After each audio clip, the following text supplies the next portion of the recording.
Well, good morning or afternoon, evening. I don't know when you're going to see this on YouTube, but I'm live right now.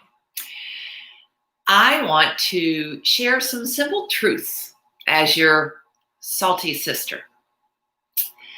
I have a that came to me this morning, and it came during my morning routine. And sometimes I let my mind drift. I don't know about you, but when you're kind of just going through the motions, if you let your mind drift, not while you're driving or anything like that. But while you're doing something, your mind starts to drift and ideas start to come in. And that's what I experienced this morning. I started thinking about a friend of mine. And this friend has a parent who is in hospice. And I don't know if you've ever experienced this or not. Hospice is a tricky thing. I had the privilege of being with my father while he was in hospice and of being near when he passed. Now, this friend of mine has chosen not to go and be with their parent. It's a choice, and I don't know the motivation for the choice. I can imagine, however, that part of what is keeping them apart is some hurt. Some hurt that has created hardness. I thought I knew a particular verse, and the verse is from Ephesians 4:27.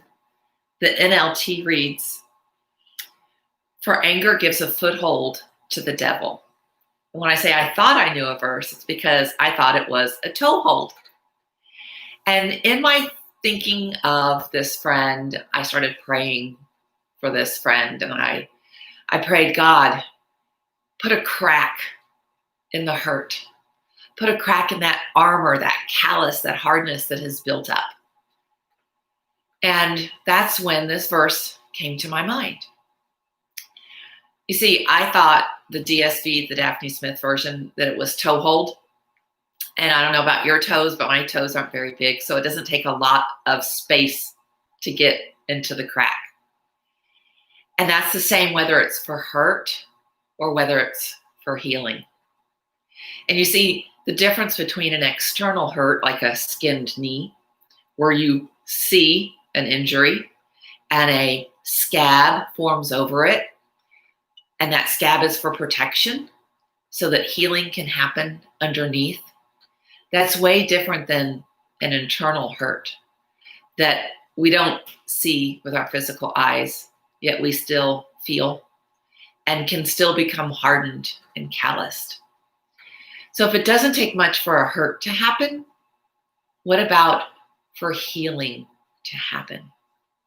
What about if we allowed a tiny little crack to let God's love and light come in and start healing? My belief is that he's omnipresent.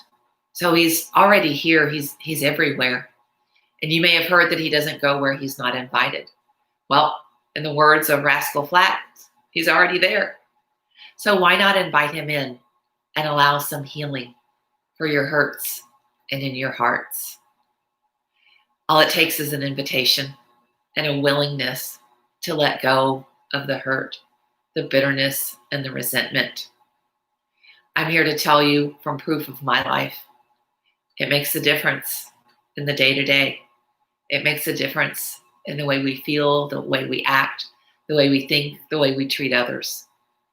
So my encouragement for you today is to invite in the healing. Let the hope come in the crack. I believe you'll be amazed at what follows.